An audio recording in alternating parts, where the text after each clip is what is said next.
नाशिकमधल्या महायुतीच्या बैठकीला भुजबळांनी दांडी मारल्याची माहिती समोर येते। भुजबळांव्यतिरिक्त महायुतीचे सर्व पदाधिकारी बैठकीला उपस्थित आहेत। नाशिकमध्ये आज नाशिक पदवीधर मतदारसंघासंदर्भात त्या निवडणुकीसंदर्भात बैठक बोलावण्यात आलेली आहे। मात्र बैठकीला भुजबळ गैरहजर आहेत। अजित पवार गटानं स्वतंत्र अधिकृत उमेदवार दिल्यानं राष्ट्रवादी महायुतीतील प्रचारापासून दूर असल्याची चर्चा आहे। नाशिकमध्ये महायुतीच्या बैठकीला भुजबळांची दांडी आहे। या ठिकाणी राष्ट्रवादी अजित पवार पक्षानं स्वतंत्र उमेदवार दिलेला आहे आणि त्यामुळेच महायुतीच्या प्रचारापासून महायुतीच्या नाशिक पदवीधर मतदारसंघातील उमेदवाराच्या प्रचारापासून राष्ट्रवादीचे नेते भुजबळ दूर असल्याची चर्चा आहे। अधिकची माहिती या सगळ्या संदर्भात आपले प्रतिनिधी योगेश खरे यांच्याकडून घेऊया। योगेश, एकीकडे इथे एकतर राष्ट्रवादी अजित पवार पक्षाचा स्वतंत्र उमेदवार, त्यातही या ठिकाणी महायुतीची बैठक, मात्र महायुतीच्या बैठकीसाठी भुजबळ त्या ठिकाणी हजर नसणं, या सगळ्याकडे कसं बघायचं, काय घडामोडी घडतायत?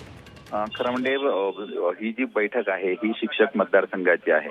शिक्षक मतदारसंघामध्ये राष्ट्रवादीने स्वतंत्र उमेदवार दिलेला आहे आणि या उमेदवाराचा प्रचार करणं हे राष्ट्रवादी त्यामध्ये व्यस्त आहे।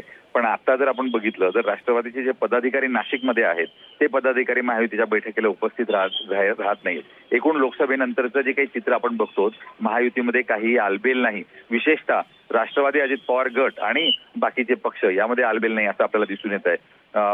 आता आज ही महायुती पदाधिकाऱ्यांची बैठक असताना सुद्धा छगन भुजबळ यांनी नाशिकमधून येवला मतदारसंघात सकाळी ते निघून गेलेत आणि त्यामुळे कुणी या बैठकीमध्ये सोबत नाहीये। जर शिक्षक मतदारसंघातले मतदार वेगळे आहेत, तिथलं राजकारण वेगळं आहे असं जरी महायुतीचे पदाधिकारी सांगत असले किंवा शिंदे गटाचे पदाधिकारी सांगत असले तरी या दोघं पक्षांमध्ये आलबेल राहिलेलं नाही। शिंदे गटात आणि अजित पवार गटामध्ये हे यामध्ये दिसून येत आहे। नक्कीच अपडेट्स घेऊ। सुरताज, धन्यवाद तुम्ही दिलेल्या संपूर्ण माहितीसाठी।